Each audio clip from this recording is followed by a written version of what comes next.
Alors bonjour, aujourd'hui nous sommes avec Adélaïde qui part ce soir en Nouvelle-Zélande pour 1 an. Et on a décidé de l'interviewer aujourd'hui et puis dans 1 an à son retour pour savoir un peu l'avant-après de ce projet. Et oui. Est-ce que tu peux commencer par te présenter et présenter donc, le projet? Oui. Alors du coup, j'ai 26 ans, j'ai fait des études dans la mode, mais j'ai pas du tout travaillé là-dedans. J'ai fait plein de petits boulots ces dernières années qui me plaisaient pas trop, et donc j'avais envie d'un grand changement et j'avais pas envie de travailler, de voyager juste pendant les vacances, quelques semaines par an. J'avais quelque chose de plus grand. Et du coup, j'ai décidé de partir très loin avec un visa vacances-travail. Donc, comme son nom l'indique, ça me permet de voyager et travailler légalement dans le pays pendant 1 an. C'est un visa qui est très simple à avoir, surtout pour la Nouvelle-Zélande. Il n'y a pas du tout de quota. Quand on fait la demande, on a le visa en quelques jours. Du coup, c'est assez facile, c'est assez rassurant. Et donc voilà, je pars ce soir. Après, pour le type de voyage que je vais faire, si tu veux que je te décrive un petit peu, ça va être un voyage à tout petit budget, j'ai pas beaucoup d'argent et je vais surtout voyager donc en couchsurfing. Le couchsurfing, c'est une plateforme sur internet qui permet d'accueillir ou d'être accueilli un peu partout dans le monde, de rencontrer des gens, vraiment des locaux qui vivent dans le pays. C'est vraiment basé sur l'échange, sur l'échange d'expériences, c'est totalement gratuit. Et c'est vrai que je préfère ça un peu aux auberges de jeunesse parce que j'avais pas envie d'être tout le temps entourée de voyageurs, mais vraiment d'être au contact avec les gens qui vivent dans le pays. Ça, et puis pour les transports, je pense que je vais essayer de faire du stop. J'en ai jamais fait, mais ça m'a toujours bien tenté, donc je me dis que c'est l'occasion. Puis pendant cette année, je vais essayer de faire pas mal de volontariat, du woofing, du travail en ferme bio, ce genre de choses. J'aimerais bien découvrir des modes de vie un peu alternatifs, des choses un peu nouvelles, axées sur l'environnement, l'éthique, etc. Puis travailler un petit peu, vu que j'ai pas beaucoup d'argent, il va falloir que je me pose aussi pour travailler quelques mois. Voilà pour l'instant, mais honnêtement, à part mon hébergement, donc quand je vais arriver dans 2 jours, j'ai pas prévu grand-chose. Ça va être un petit peu au fil du voyage, au fil des rencontres aussi. Et tu penses faire quoi comme type de travail? Du coup, comme je te disais, ce volontariat, en woofing, c'est donc principalement dans des fermes bio, par exemple, dans la permaculture, les formes d'agriculture un peu nouvelles ou alternatives, autosuffisantes, ce genre de choses. Après, en volontariat, il y a d'autres plateformes sur Internet qui permettent de travailler dans vraiment tous les domaines. En général, c'est 4-5 heures de boulot par jour, 5 jours par semaine. En échange, tu es nourri, logé, blanchi.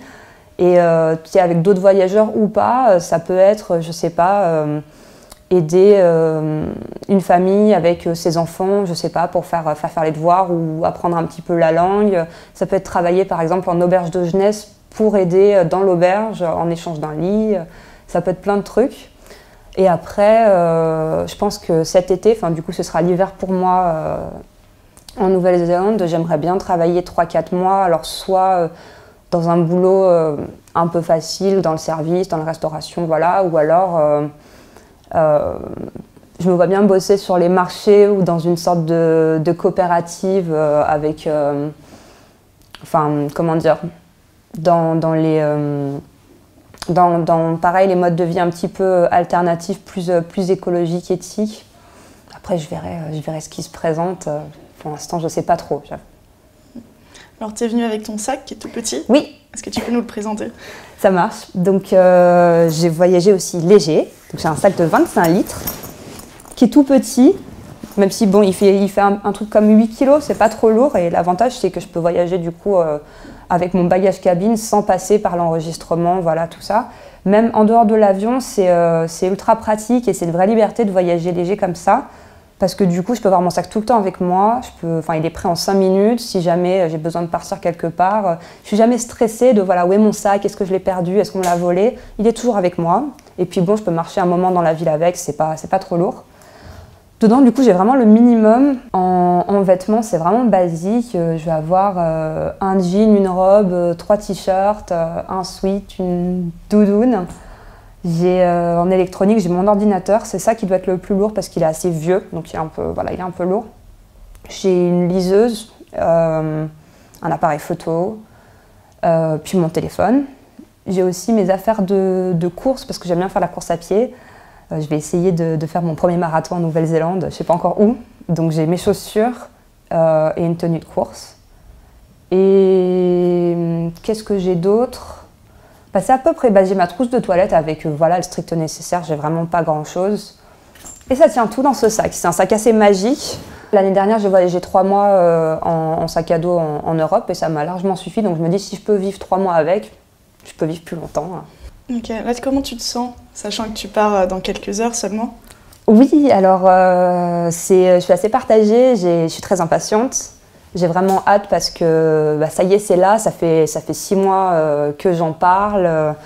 J'arrêtais pas de me dire que voilà, j'ai le temps, mais là, ça y est, c'est vraiment imminent. Et vu que j'ai déjà, comme je te disais, j'ai voyagé un petit peu l'an dernier, j'ai hâte de retrouver tout ce que j'ai vraiment aimé dans ce premier voyage. J'ai hâte de rencontrer plein de nouvelles personnes qui ont des modes de vie très différents du mien,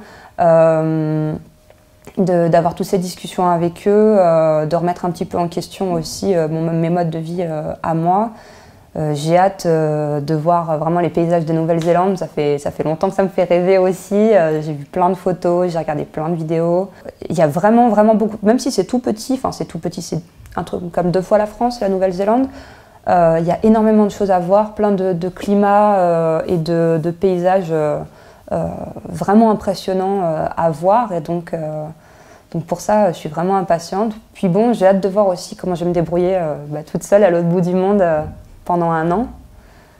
Voilà, mais après j'ai un peu peur aussi, c'est sûr, parce que bon, même quand on fait un changement positif, qu'il soit positif ou négatif, le changement ça fait toujours un petit peu flipper. Donc je pense que ça ira mieux quand je serai sur place, mais là, l'avant, c'est toujours un petit peu angoissant.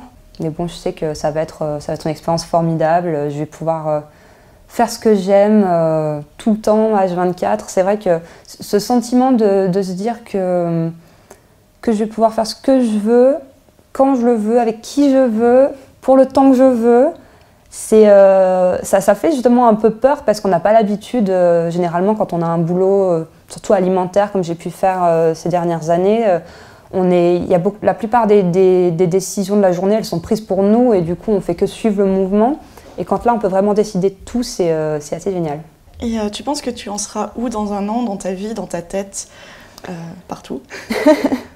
Alors j'espère avoir pas mal bougé sur plein de sujets. De manière générale, j'aimerais bien être un peu plus sereine dans ma vie, mais c'est clair que le voyage apporte ça. Je l'ai déjà vu à un petit niveau l'an dernier, donc je me dis qu'au bout d'1 an, je serais carrément zen en rentrant. Je pense que j'aimerais bien avoir plus d'assurance pour faire les choses qui me plaisent et d'ailleurs en savoir un peu plus à ce niveau-là aussi parce qu'il y a énormément de choses qui m'intéressent mais je ne sais pas encore trop vers quoi j'ai envie de me tourner.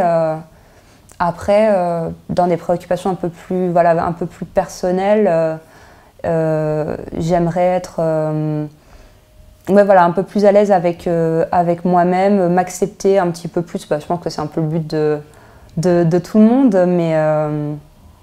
mais voilà, je vais essayer de me poser les questions pendant le voyage, de remettre en question tout ce que je fais pour moi un peu au quotidien, de me demander si je le fais vraiment pour moi parce que j'aime ça, etc. Ou si c'est par convention, par obligation. J'aimerais bien remettre tout ça en question et je pense que quand ce sera fait, je serai beaucoup plus OK avec moi-même en rentrant et donc probablement que je ferai beaucoup plus de choses parce que je serai moins dans l'hésitation, le doute tout le temps. Donc voilà, j'aimerais bien pouvoir travailler dans... Là, les derniers boulots que j'ai faits, c'était plutôt dans la vente des choses très basiques et que je trouvais un petit peu inutiles aussi. Et j'aimerais bien être un peu plus dans la transmission, pouvoir échanger avec les gens pendant mes journées, être payée pour ça, ce serait vraiment super.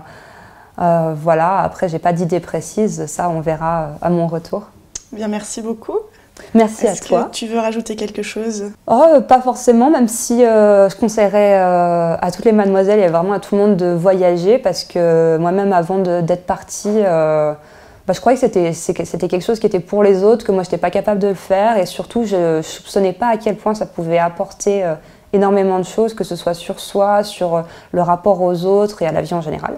Donc il y a vraiment, on croit en plus qu'on a besoin de beaucoup d'argent pour voyager, mais honnêtement, c'est vraiment pas le cas. Il y a plein d'alternatives aujourd'hui qui permettent de se déplacer longtemps, de faire plein de choses avec vraiment peu de moyens. Donc faut pas que ça bloque personne. Il faut se lancer. On ne regrette jamais. Mon rêve infini, ce serait d'être hyper musclé comme Jean-Claude Van Damme, bien sûr, de savoir